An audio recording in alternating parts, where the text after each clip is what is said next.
We are back again, and I am really happy to introduce Dr. Martin Plöderl from Austria, who works at the Department of Crisis Intervention and Suicide Prevention in Paracelsus Medical Private University.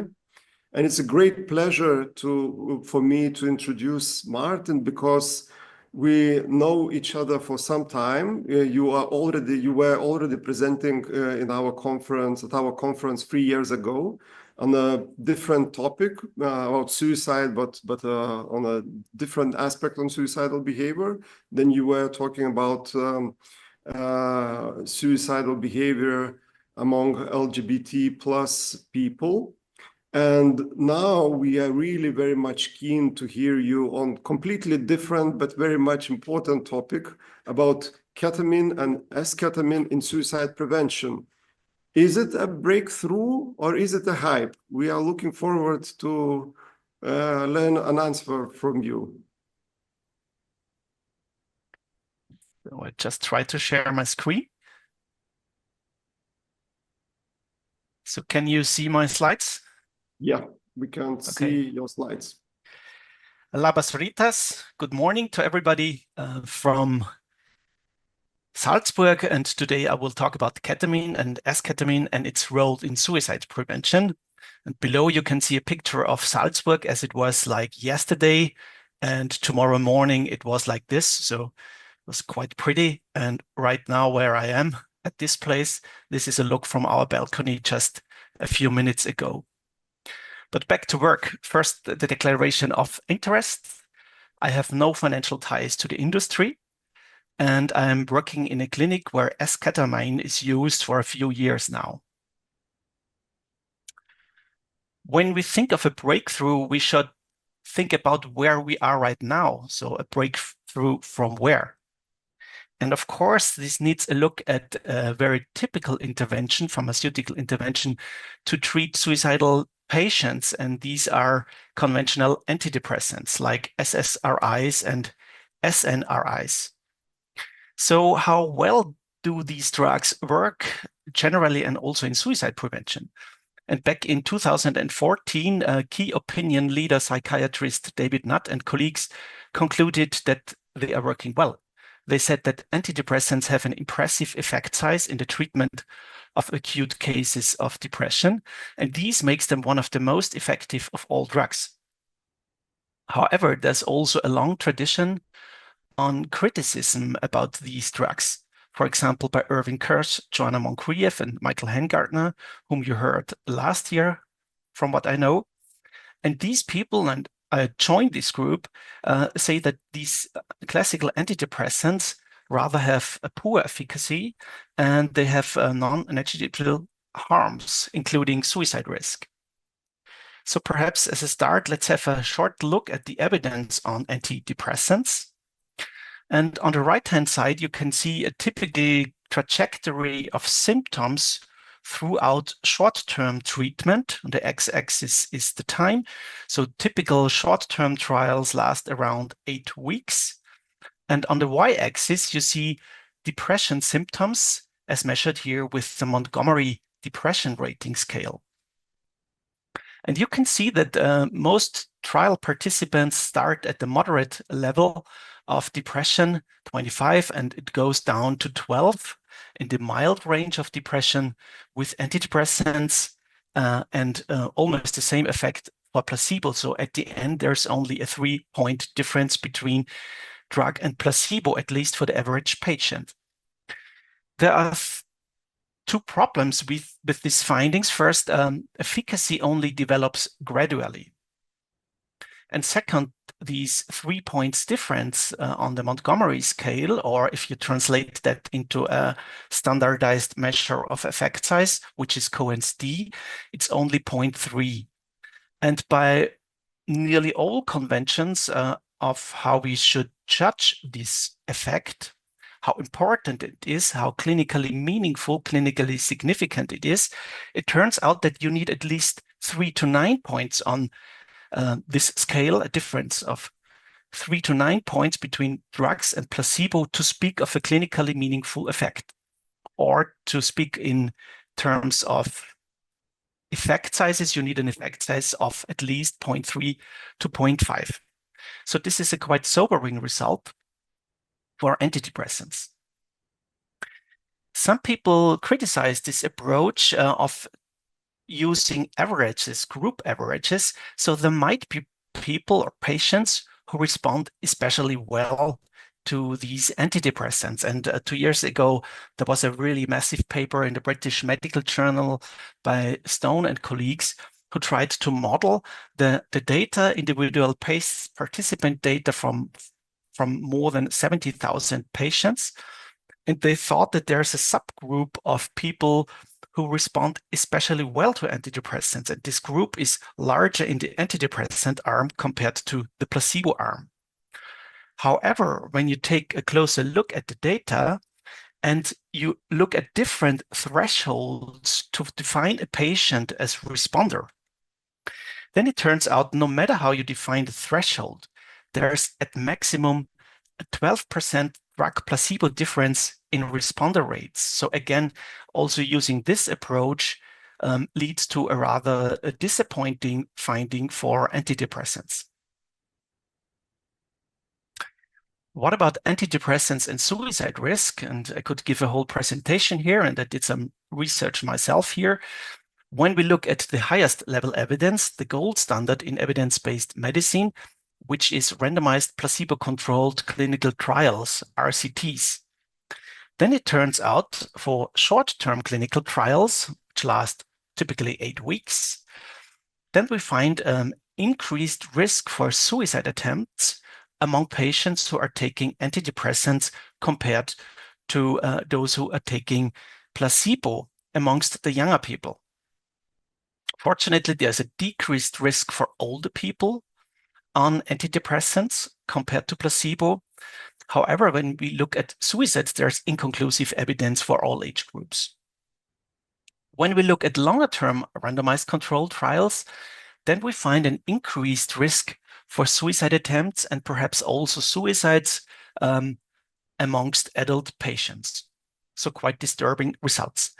Because of some limitations of randomized controlled trials, some people suggest that we also should look at lower level evidence, for example, observational studies. In these studies, you compare people who are depressed and to take antidepressants, and to people who are depressed but do not take antidepressants. And in these studies, there's an increased risk for suicide attempts and perhaps also suicides. Some differences are statistically significant here, some not. And you find this increased risk among those who are on antidepressants in all age groups. And the difference increases when you only look, when you correct for publication bias. You perhaps heard that this is a problem in nearly all fields of science. So studies that are not in favor of antidepressants are selectively not published or reported. And when you correct for this bias, then the difference gets even larger. So the findings get even more problematic for antidepressants. And also, especially when you only look at studies where the authors do not have conflicts of interest with the pharmaceutical industry. And if you're interested in an in-depth discussion on the issue and on the references, you can find this in this link below. So given what I have presented so far, now even key opinion leaders in psychiatry, such as David Nutt et al., who was quite optimistic about antidepressants in 2014, now changed his mind. And he and colleagues say that in 2022, even the best performing antidepressants show modest efficacy, and highlighting the need for new improved treatments. And this has perhaps to do with the fact that Nutt et al. Is now in psychedelics research, which is an almost ever-growing new market for pharmaceutical drugs. So what would we like to have in suicide prevention? What's the drug that we need?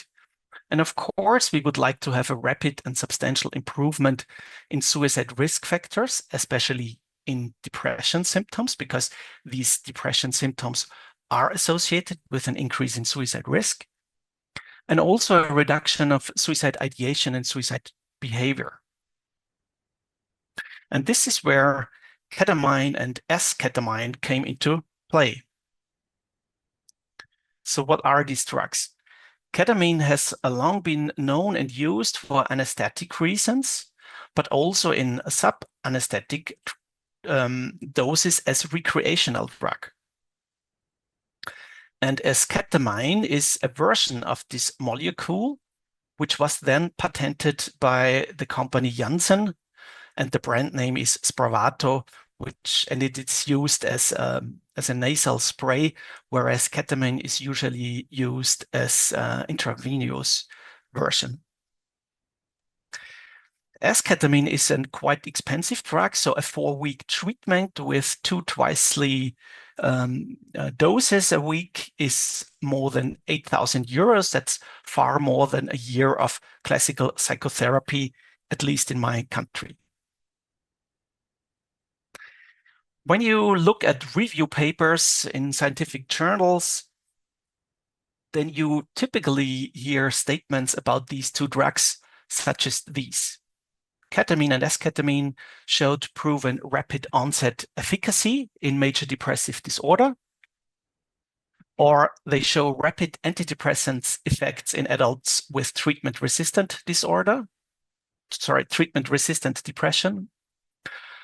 And esketamine is the only FDA-approved antidepressant that works in hours, not weeks, thus potentially transforming the treatment of suicidal patients. So let's have a look at the actual evidence. And indeed, for ketamine, it was found that there's a quick and substantial reduction of depression. According to a Cochrane review, which is a prestigious review because it's not industry-sponsored and it's of high quality. And this review concluded that there's an effect of 0.9 after 24 hours. So this is impressive. When you compare this to the conventional antidepressants, where you have an effect of 0.3 after 8 weeks. It's depicted here. So these are typical classical antidepressants, and here is the efficacy in terms of effect size. And in red, there's the non-clinical significant area of efficacy. Yellow, this would be the lower bound of clinical significance, and in green, you would have a clinical significant efficacy. And you can see that ketamine here is clearly in the clinical significant area. However, the evidence is uncertain. So the confidence interval, the uncertainty in the estimation of efficacy of ketamine is quite large. So we need more data to be really certain about ketamine's efficacy on depression. There were also promising early results for ketamine in the reduction of suicide ideation. And here below you see an early study on that from 2018, where you can see the reduction of suicide ideation in the ketamine arm compared to a control group, which was usually placebo or midazolam. And within the first days, there's a substantial drug difference between ketamine and the control group, which is clearly in the clinical significant range. So very promising early results. And then things speeded up. Given these promising findings, the FDA, the Food and Drug Administration of the United States, allowed a fast-track approval procedure for esketamine. And then in 2019, esketamine was approved for the treatment of treatment-resistant depression, and a year later for depression with suicide ideation and attempts. And the European Medical Agency followed these approvals. However, there were immediate critical responses in the scientific community, and I will present a few of those critical points. But let's have first a look at the 3 trials that were crucial for the approval of esketamine by the FDA. the Transform 1 to 3 trials on treatment-resistant depression. And on the left-hand side, you see the Transform 1 study. The colored lines is the reduction in depression symptoms on the Montgomery scale for 2 different doses of esketamine. And in gray, that's the trajectory for placebo. Then there's another trial, and the third trial was on older patients. And in these 3 trials, only for one trial, the Transform 2 study, there was a statistical significant difference between esketamine and placebo, which is notable. And strikingly, the FDA lowered the bar for approval. Usually, you need 2 such short-term trials, which are positive, meaning that you have a significant drug placebo difference to get the drug approved. But here, for the first time, the FDA lowered the bar for approval, and it was possible to approve esketamine with only 1 short-term positive trial. And what do we make of this finding in these 3 studies? This is highlighted by when you aggregate the evidence across those 3 trials, then you see that there's a drug placebo difference of 4 points on the Montgomery scale, or in terms of effect size, 0.30. As I already said, the threshold of clinical significance is at around 3 to 9 points.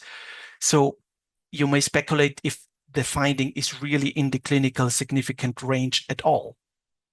And this is a rather disappointing finding, not what was found in the early trials for ketamine. Another remarkable finding in these trials is that patients were enrolled if they were classified as being treatment resistant. What is meant here? Treatment resistance was defined as non-response to 2 trials of antidepressants, even if these antidepressants were from the same class. So if you tried out 2 different SSRIs and you did not respond, you were classified as treatment-resistant depression.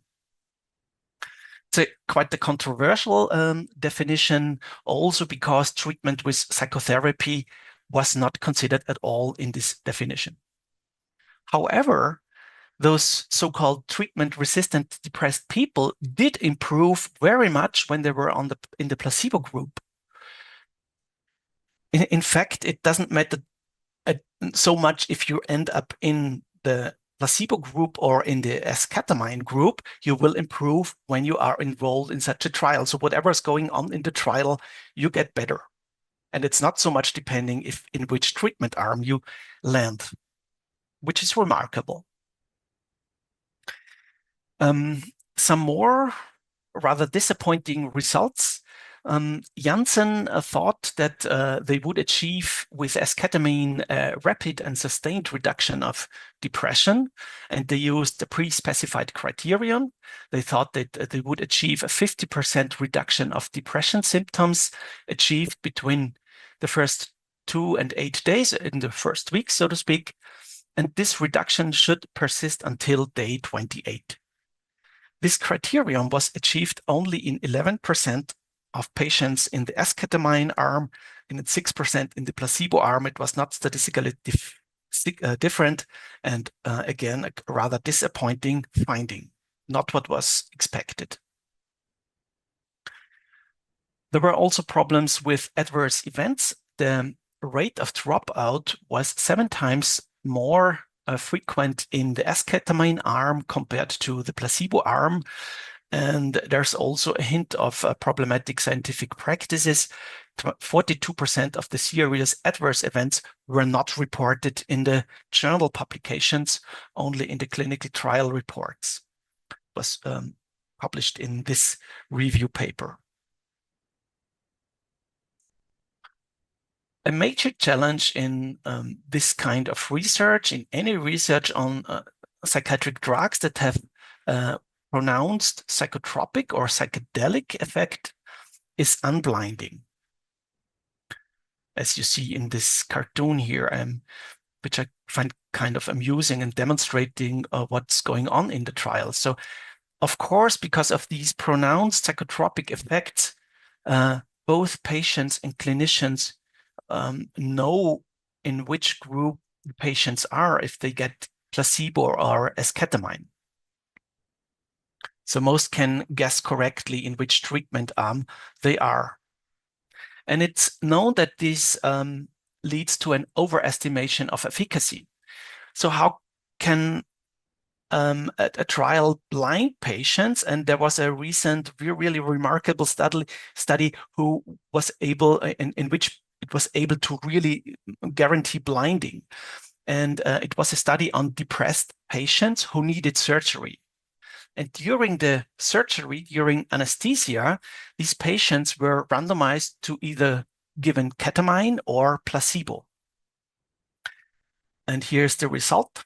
Blue is the trajectory of depression symptoms in placebo, and orange is ketamine. And here, the drug or placebo was given during anesthesia. And as you can see, depression symptoms improved, but there was no drug placebo difference. So it didn't matter if you got placebo or ketamine during the surgery. And when people were asked in which group they were, people who thought they were in the ketamine group indeed experienced a stronger improvement compared to people who either didn't know in which group they were or people who thought they were in the placebo group.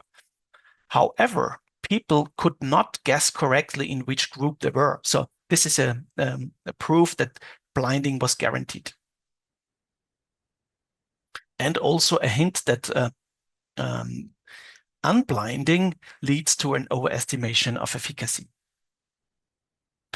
I could talk more about the methodological challenges in psychedelic science and also the associated biases. And if you are interested in an in-depth discussion of this issue, such as unblinding, expectancy effects, conflicts of interests, the fact that these findings are all mostly based on short-term trials or the underreporting of adverse events, then I point out to the excellent papers by Van Elk and Fried, and a very recent paper by Le Marchand, which just appeared a few days ago. So to the main point, how does ketamine and esketamine work for suicidal depression? And again, an early phase 2 trial on suicidal depressed patients showed that there was a remarkable early improvement for those suicidal depressed patients who were given esketamine compared to placebo. 5 to 8 points difference on the Montgomery scale, 0.6 effect size. That's clearly clinically meaningful. This was then followed by 2 trials, phase 3 trials that were required for approval, the Aspire 1 and 2 trials. Large trials with both nearly 500 people who were enrolled. And remarkable was these trials. I really have to applaud the company Janssen, because they enrolled patients where 85% were judged to be at moderately to extremely suicidal. Usually, these patients are always excluded from clinical trials. For example, for conventional antidepressants, we hardly know anything if they work for suicidal depressed patients because they are usually excluded from the trials. And here it was an inclusion criteria. It shows that we can do these studies, these important studies, in clinical populations that we are most interested in. And then these suicidal patients were randomized to receiving esketamine or placebo, in addition to standard of care, which meant psychiatric hospitalization and a regular antidepressant medication. The primary outcome was, after 24 hours, the Montgomery Depression Rating Scale, and the secondary outcome was a reduction in suicide ideation, suicide risk, measured with the Clinical Global Impression Scale. The result of these 2 trials was that there's again the 4-point Montgomery Depression Scale difference between drug and placebo. This was statistically significant, but again, as you already know, the lower bound of clinical significance is 3 to 9 points. So again, a much smaller effect than what was found before in the smaller trial and also in the ketamine trials. For suicide ideation, there was no significant finding in the two trials, and the effect was small. Here you can see the longer-term symptom trajectory for depression in the Aspire-1 trial. And you can see that here in green, the symptom trajectory for esketamine, and in blue placebo, and there's only a short-term separation between the two groups with only 4-point difference at maximum. In the longer term, there's no difference at all. When you aggregate the evidence for suicidal depressed patients, so where suicide ideation really was an inclusion criterion, we are currently doing a systematic review and meta-analysis of these studies. So this is an early result, consider it as preliminary, and you can see on the y-axis the reduction of suicide ideation expressed in terms of an effect size.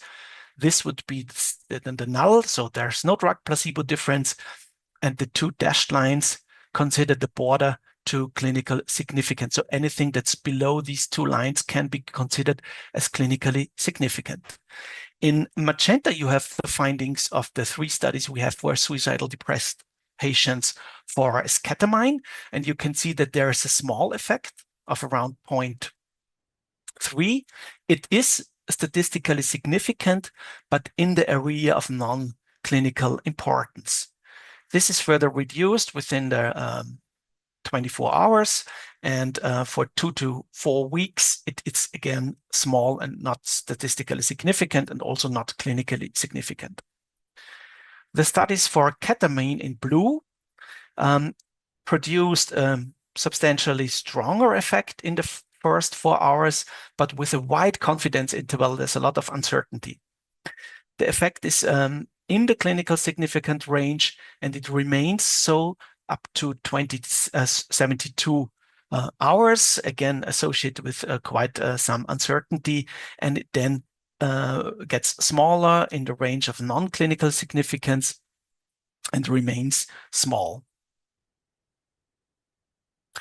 What was also surprising in our meta-analysis is we compared studies which applied ketamine or esketamine only in one single time at the beginning of the trial and never again, to trials who repeatedly administered ketamine or esketamine. And you can see the overall finding when you only use the dose one single time, then you have an effect size of around 0.2 reduction in suicide ideation. It's a small effect and also not clinically significant. And it's quite comparable to when you repeat the doses several times. So the effect for a repeated dosing is only slightly larger within 2 to 4 weeks. I find this remarkable because it's common to repeat the dosing, and it's not actually. Can you still hear me? Yes. Okay, I just got a message that my connection is interrupted. Yeah. Okay, good, thanks. So again, this is a quite sobering result, actually. But when we look at suicidal behavior in these trials, here you see the overall result for ketamine and esketamine compared to controls, and in the double-blind phase and in the follow-up phase of the trials, and there's about the same proportion of suicidal behavior in both arms. When we look at the esketamine trials, the Aspire 1 and 2 trials on suicidal depressed patients, then we find that there are 12 suicide attempts, including 1 lethal suicide and 7 in the placebo arm. The difference is not statistically significant. However, again, the finding is quite disappointing for a drug that was licensed for suicidal depressed patients, where you would expect that numerically there are fewer suicidal events with esketamine than to placebo, but it's the other way around. And I find also this, I want to show you this advertisement of Janssen, where you see two people who look up brightly to the new drug, which is said to be that it can be used for depressive symptoms in adults with major depressive disorder, with suicidal ideation or behavior. And right below, you see a limitation where it is said that the effectiveness of Spravato in preventing suicide or in reducing suicidal ideation or behavior has not been demonstrated. What else? What other data could we look at if to see the suicide protective or even suicide provocative effect of esketamine? There's the database of the FDA. Doctors can report adverse events to this FDA if they think there's a causal link of the drugs to an adverse event. And indeed, for esketamine, there was a signal for an increase for suicide ideation and suicides. However, there are definitely methodological problems with this database. So there might be confounding by indication. If esketamine is only used for treatment-resistant suicidal patients, then of course there should be more suicidal events among this high-risk group. There might also be reluctance towards this new drug or any other new drug. On the other hand, you could say that doctors only make the effort of reporting such an adverse event if they really think it's causally related to the drug. There's also an early study for the first patients who were treated in the longer term in Toulouse with esketamine for treatment-resistant depression. And in these 4 people, in one patient, there was an increase in blood pressure, which required the initiation of a hypertensive drug. And one of those 4 patients also made a suicide attempt by jumping from the 3rd floor 1 hour after the esketamine dose. There were also issues with discontinuation. Only one patient discontinued the drug after 9 months without tapering, and this was associated with a relapse with suicide ideation, and the patient was then again on esketamine. Another patient could not tolerate the spacing of the dose from every 2 to every 3 weeks, and all 4 patients were still on esketamine at the end of the study. Some colleagues who use esketamine for a longer time say they are quite surprised about these findings. They do not see these problematic findings in their clinics.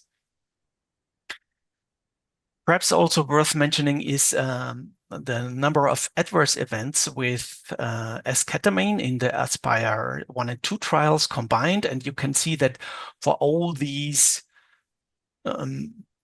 non-serious adverse events, you have a higher risk to experience this with esketamine with standard of care compared to placebo with standard of care.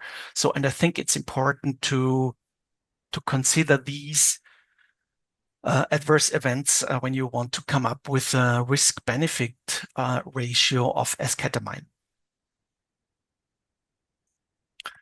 Given what I have presented you so far, it's not surprising that some professional organizations do not recommend the treatment with esketamine. For example, NICE, the National Institute for Health and Care Excellence in the United Kingdom, do not recommend to use esketamine. It's not cost effective. And this is appealed by the company Janssen, which is, of course, not surprising, but also by the Royal College of Psychiatrists who want esketamine to be recommended by NICE. It's an ongoing process. A negative vote was also by the Danish Council of Medicine and also by the German Institute for Quality and Economy in Healthcare, who conclude that the additional benefit of esketamine is not proven. And again, this is appealed right now by German key opinion leaders in psychiatry and Janssen. And the appeal is very much done by using the ESCAPE trial. And it's not about suicidal patients, it's about treatment-resistant depression, and it's very much used for advertisement now for esketamine. And when you go to a psychiatric conference that is sponsored by the pharmaceutical companies, which most conferences are, then you definitely will see this the results of the ESCAPE trial. So I thought I'd give you a brief summary of the findings. It was an open label single blind trial, so patients knew if they got either esketamine or quetiapine, which is used in the treatment of treatment-resistant depression. And it's a longer-term trial lasting 32 weeks. And the outcomes, the primary outcomes, was remission at week 8, which was achieved by 27% of patients with esketamine compared to 18% of patients with quetiapine. The secondary outcome was being free of relapses until week 32, and this was achieved by 22% of esketamine patients versus 14% of patients in the quetiapine arm. So this is perhaps convincing as a result, something that we would like to see in treatment. However, there's a major problem. There are two major problems with these trials, which are not really discussed, also not in the original trial publication. We did respond with a letter to this, but I want to present it here now. First, patients who discontinued the study counted as non-remission or relapse.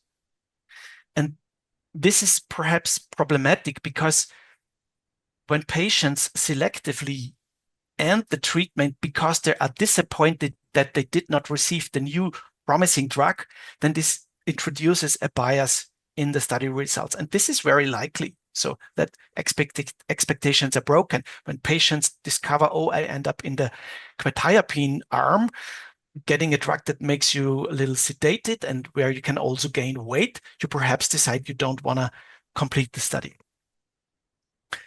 There's also a remarkable difference in clinical contexts in this trial. For esketamine, there are on average around 45 administrations of esketamine, which has to be done on site with different vital checks, with clinical monitoring by a healthcare professional. So it's quite a ritual, a longer routine.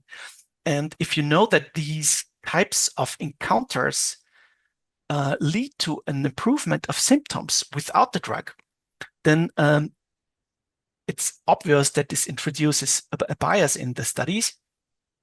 For quetiapine, you don't have these procedures at all. And when you look at the completers of the trial, those who stayed in the trial, at the end, they only had a 2-point difference in the Montgomery scale, which is definitely not clinically significant. So to sum up, this is my last slide. For ketamine, we know that there's a substantial effect on suicide ideation. However, this is in the short term only within the first 5 days. And there is uncertainty about the actual extent of this effect. For esketamine, we know that it has no or minimal effect on suicide ideation. And this we can say with quite some certainty. So there's not much uncertainty in the estimation of this small or zero effect. There's inconclusive evidence for suicidal behavior. There are some signals of harm, but I would not consider the evidence as being strong. The practice of repeated dosing is perhaps not supported by the evidence, at least when you look at suicide ideation as outcome. And there are clearly biases which favor the effectiveness of esketamine and ketamine. So most related to unblinding, but also other biases. And all the evidence that I presented so far has to be considered in light of these biases. So everything I presented is most likely an overestimation of the actual efficacy. So this leads us to the question, is esketamine and ketamine a hype or a breakthrough in suicide prevention?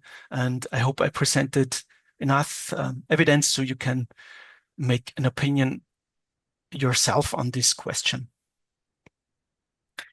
If you want to contact me, here's my email. I also regularly post tweets about new studies and study findings from a more critical viewpoint on Blue Sky. And my publications can also be retrieved on my website. Thank you for your attention. Thanks, Martin. That was really very interesting, and you have lots of evidence that you presented, and from various angles. So really, thank you very much for this. And we have several questions, but I want to use my privilege in jumping on first. So when you say that with ketamine, there is a short-term efficacy, like maybe first days, do you think it could be clinically meaningful? I mean, for longer term is very questionable, but in short term, the ketamine seems to be, working, could be working. So could it be situations where this is clinically meaningful? Yes, when we look at the data of the clinical trials, then the effect size is remarkable. However, as I said, there's some imprecision. So we don't know how strong the effect in the short term really is. Could be larger, could be smaller. So more data needs to be gathered. Plus, there's, of course, the problem, especially in the short term, that raters can guess correctly if a patient got ketamine or placebo due to the psychotropic effects. So we don't know the extent of overestimation of efficacy. So I'm skeptical, but I would not dismiss that, especially in contrast to benzodiazepines. So the classical approach to treat acute suicidality is, of course, benzos. And for benzodiazepines, we don't have evidence at all, which is kind of surprising. I know this because I'm in a working group on psychopharmacology for a new treatment guideline for suicidal patients. And we were surprised that there's no randomized controlled trials for benzodiazepines in the treatment of suicidal depressed patients. So I think an open question is, how does ketamine compares to benzodiazepines in the short-term treatment? That's really an interesting question to follow.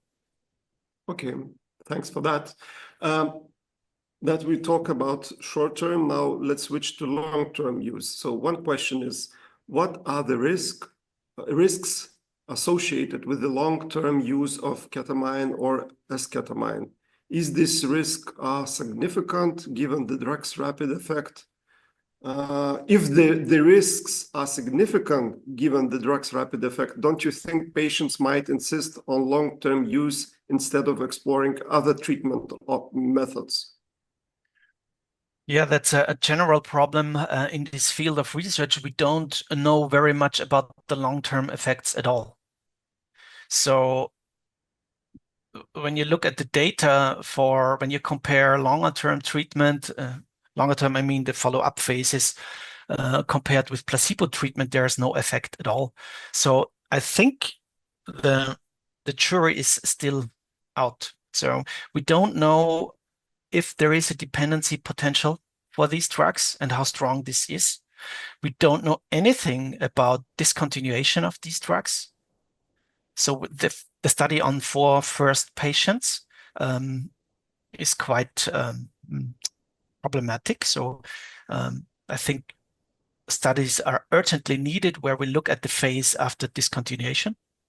And this needs to enter the question about the harm benefit ratio of these drugs. But I cannot answer that, to be honest. Mm-hmm. Okay, well, one more additional question from the same person. What are your thoughts on using ketamine or esketamine to treat adolescent suicidal ideation or depression? I'm generally quite skeptical, as you might suspect, for using psychotropic drugs in the treatment of suicidality at all. Why can I say that? Because, there's now this very massive meta-analysis of psychological interventions. And as a psychologist myself, I think there's a lot of possibilities to treat patients without medication. And, I'm not a scientist. I do this a little on the side. So my main job is treating or working with suicidal patients in the clinic. And there's a whole lot of things you can do. Things get different when the patient is completely agitated, for example, no matter the age. I think then at the very short term, psychotropics do play a role, and I'm convinced they can be life-saving. And I don't know, actually, I don't know how these drugs will work for younger people.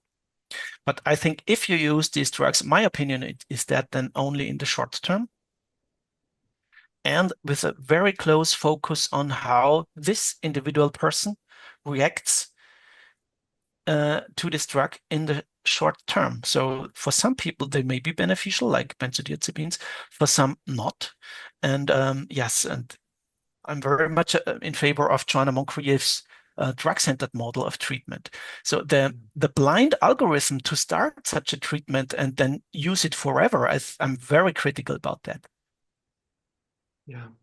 Okay, lots of questions coming up, so maybe we'll cover some more because we still have some time. So thank you, great presentation. Any idea why there is a big patient dropout in esketamine trials? Yes, most likely these are adverse events. So the main effect is being dissociated.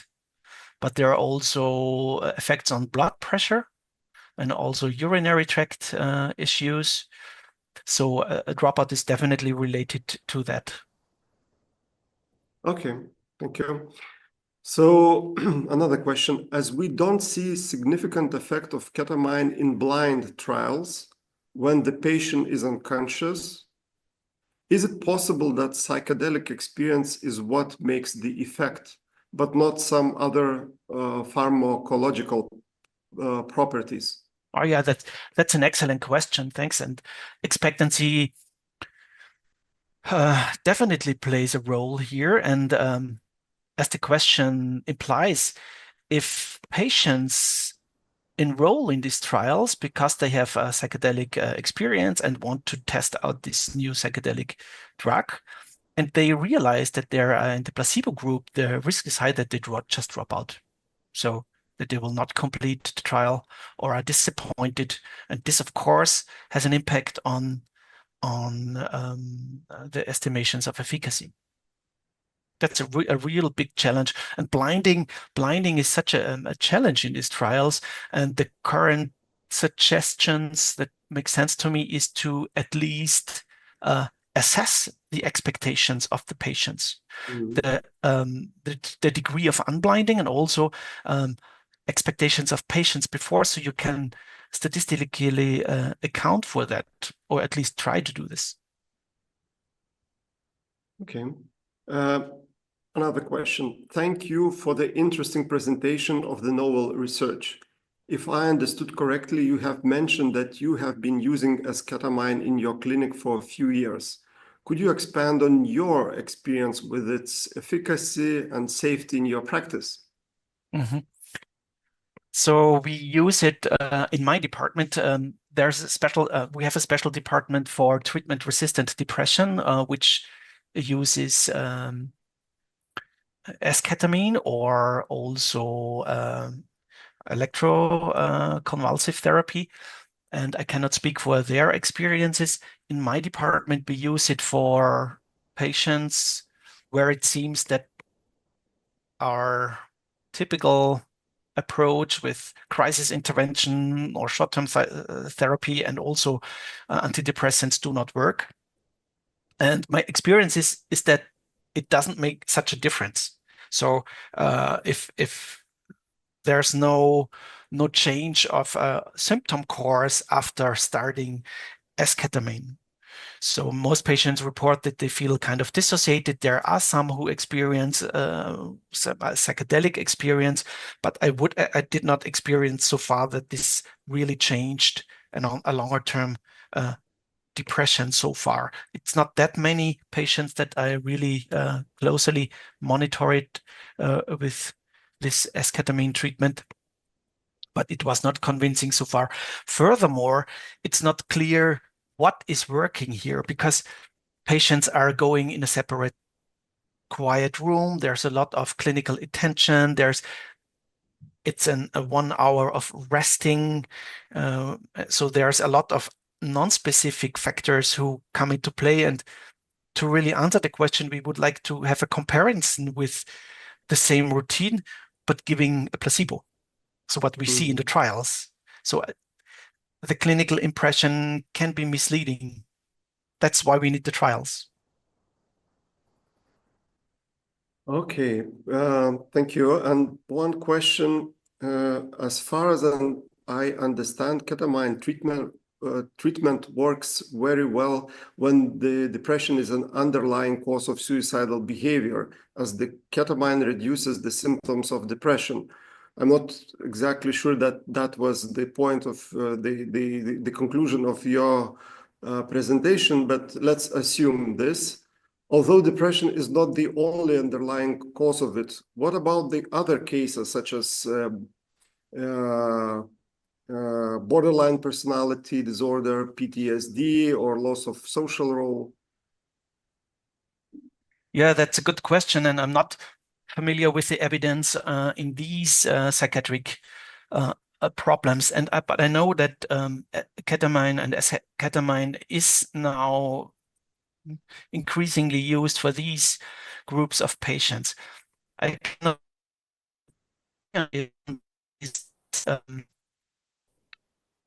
according to the model.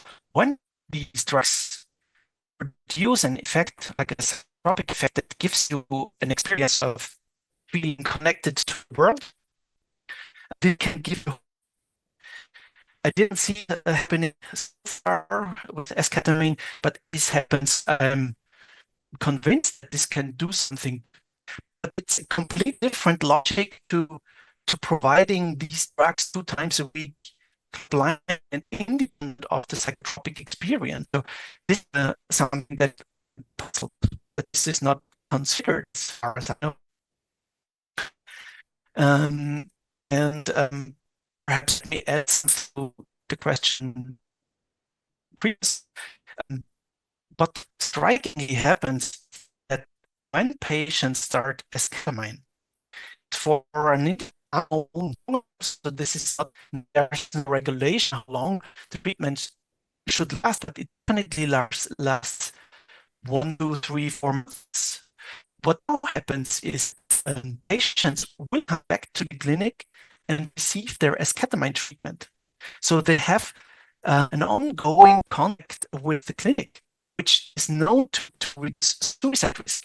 So it's follow-up treatment that's now possible. It's very expensive, and but nonetheless, it's now within the system that patients come back and stay in contact with the clinic for a longer time. This is a positive side effect of introducing esketamine. And I think that's, I'm convinced that something similar would happen without the drug if we could bring patients on a regular basis back to the clinic and provide them with support, psychological support. But that's not possible so far. And we've heard from the presentation before by Large that the time after discharge is a high risk time. So perhaps as an unintended side effect, there's this suicide preventive effect indirectly via extended contacts.